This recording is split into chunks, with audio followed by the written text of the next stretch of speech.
জাতীয় পতাকা হাতে নিয়ে ওয়াকফ আইন বাতিলের দাবিতে শান্তিপূর্ণ এক বিশাল বিক্ষোভ মিছিলের সাক্ষী থাকল নবগ্রাম।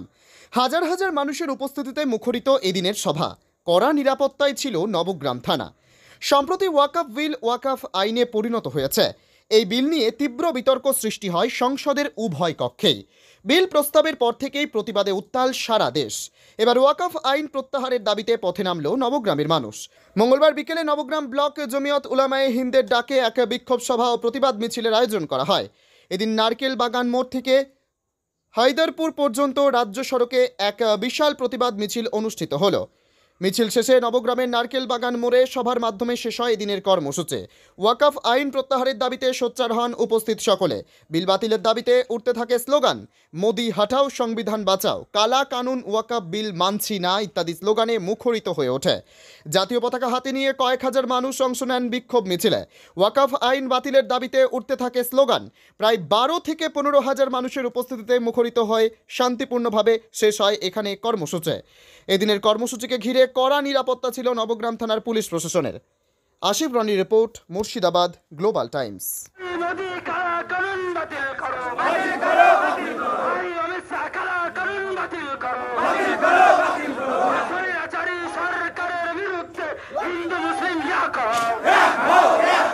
অবগত আছেন, দেখছেন যে প্রায় 3:30 থেকে আমাদের যে মিটিং, সেই মিটিংটা প্রায় শুরু হয়ে গেছে।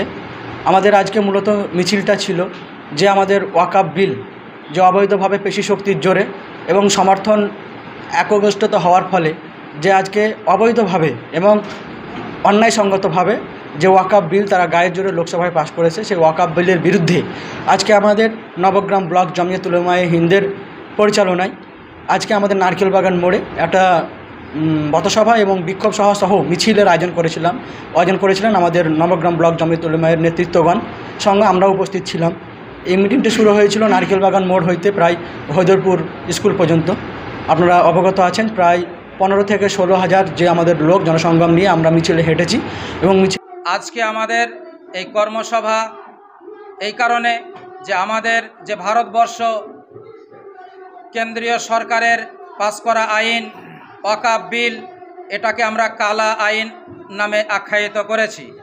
কারণ আমাদের দেশের গণতন্ত্র পদ্ধতিতে সংবিধান তৈরি হয়েছে, সেই সংবিধানকে বুড়ো আঙুল দেখিয়ে আমাদের দেশের প্রধানমন্ত্রী এবং তার ক্যাবিনেট তারা আমাদের ওয়াকফ বিল অন্যায়ভাবে কালা আইন সংসদে নিয়ে এসে পাস করেছে অন্যায়ভাবে। তাই আমরা এই কালা আইনের বিরুদ্ধে ওয়াকফ বিল তার বিরুদ্ধে 2রা এপ্রিল 2025 যে সংসদে বিল এনেছে তার আমরা তীব্র থেকে তীব্র প্রতিবাদ করছি। আগামীতে এই বিল যদি প্রত্যাহার না করে নেয় তাহলে পরে আমরা জোরদার আরও বৃহত্তম আন্দোলন আমরা করব। এমনকি আমরা মুর্শিদাবাদ জেলার বহরমপুর এবং তারপরে কলকাতা এবং তারপরে দিল্লি পার্লামেন্ট পর্যন্ত এই আওয়াজ আমরা তুলে দেব। আমাদের শরীরের মধ্যে বিন্দুমাত্র রক্ত থাকাকালীন আমরা এই বিলকে আমরা কখনোই মেনে নেব না যে আমাদের ওয়াকফ সম্পত্তি, আমাদের মাদ্রাসা, আমাদের মসজিদ, আমাদের কবরস্থানের জায়গাকে কেন্দ্রীয় সরকারের কিছু চামচা তারা অন্যায়ভাবে দখল করে নেবে, এটা আমরা কখনোই সহ্য করব না। আজকে ওয়াকফ বিলের বিরুদ্ধে যে আমাদের মিছিল ছিল সেটা হচ্ছে নাগার মোড় থেকে হৈদরপুর প্রাইমারি স্কুল এবং নাগার মোড়ে হচ্ছে আপনার পথসভা। প্রচুর মানুষের স্বতঃস্ফূর্তটাই কাউকে বলতে হয়নি, সব মানুষ চলে এসছে। 15,000-16 হাজার মানুষ হবে হয়েছে। দাবি একটাই, আমাদের মুসলমানদের সম্পত্তি, সেখানে অন্য জাতি এত ইনভলভ হবে না। তো সেখানে ওয়াকফের সম্পত্তি সেই কমিটিতে কোনো হেন থাকবে না, এটা হচ্ছে আমাদের দাবি। আমাদের দাবি যেটা ছিল সেটাই থাকবে। সেটা বাতিল, অবশ্যই বাতিল। সেটা আমাদের এক বিন্দু রক্ত থাকা অবধি আমাদের এই আন্দোলন চলবে।